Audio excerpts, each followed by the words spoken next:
במתמטיקה המודרנית, המשפט היסודי של האלגברה אומר שלמשוואה ממעלה n יש n פתרונות. כך למשל, למשוואה x בריבוע ועוד 1 שווה 0 אמורים להיות שני פתרונות. אבל איפה הם? הפרבולה לא חותכת את ציר ה-x, ואם נעביר אגפים נקבל x בריבוע שווה מינוס 1. והרי אין אף מספר מוכר לנו שאם נעלה אותו בריבוע נקבל מספר שלילי. חיובי כפול עצמו שווה חיובי, וגם שלילי כפול עצמו שווה חיובי. אפשר להתעלם מהפתרונות האלה ולהגיד שהם לא קיימים כי לא רואים אותם בציור. אבל במרוצת ההיסטוריה המתמטית קרה דבר שלא אפשר למתמטיקאים להתכחש יותר לקיומם של מספרים שהם שורשים של מספרים שליליים. במאה ה-16 קרדנו מצא נוסחה לפתרון של משוואה ממעלה שלישית. קצת דומה לנוסחת השורשים המוכרת לנו מפתרון משוואה ריבועית, רק הרבה יותר מסובכת. אבל בהצבת מספרים מסוימים בנוסחה הזו התקבלו שורשים של מספרים שליליים. וכאן כבר אי אפשר להגיד שלמשוואה אין פתרון. הרי כל פונקציה ממעלה שלישית חותכת את ציר ה-x לפחות פעם אחת. כדי לפתור את הבעיה, מתמטיקאי בשם בומבלי החליט להכיר בקיומם של מספרים שהם שורשים של מספרים שליליים. בומבלי הציג את כל המספרים האלה ככפולה של המספר שורש של מינוס 1.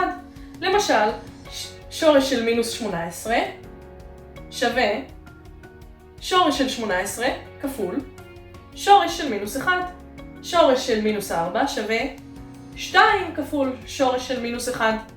כמה שנים לאחר מכן, אוילר קרא בשם I לאותו מספר שבומבלי קרא לו שורש של מינוס 1.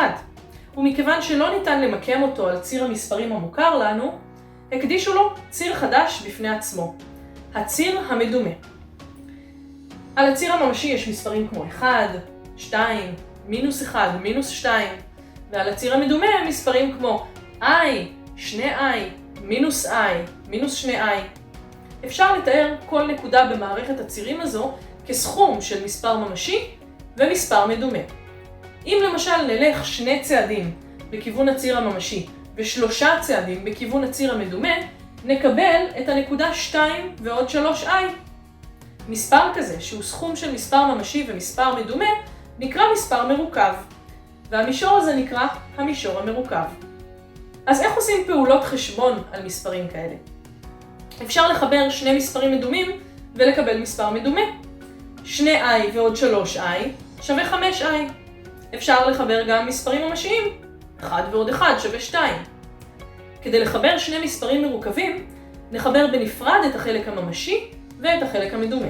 כך למשל, 1 ועוד 2i ועוד 1 ועוד 3i שווה 2 ועוד 5i.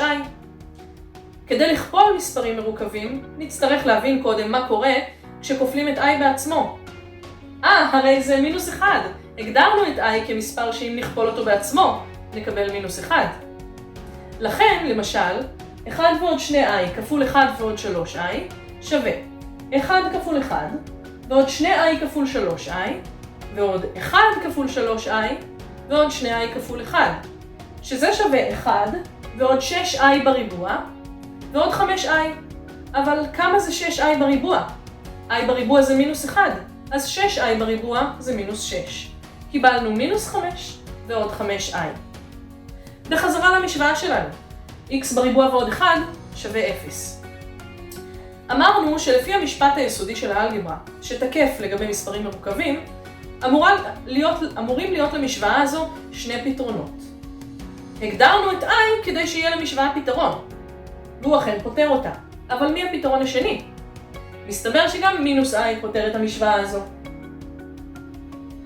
אז i ומינוס i הם שני הפתרונות למשוואה במישור המרוכב. אם נחשוב על הפונקציה x בריבוע ועוד 1 כפונקציה שמקבלת ערכים בציר הממשי, הגרף שלה יהיה דו-ממדי ולא יחתוך את ציר ה-x. אם נחשוב על הפונקציה הזו כפונקציה שמקבלת ערכים במישור המרוכב, הגרף שלה יהיה יריעה תלת-ממדית שחותכת את המישור המרוכב בנקודות i ומינוס i. מה הפלא שפספסנו אותן קודם? הרי הסתכלנו ממד אחד פחות מדי.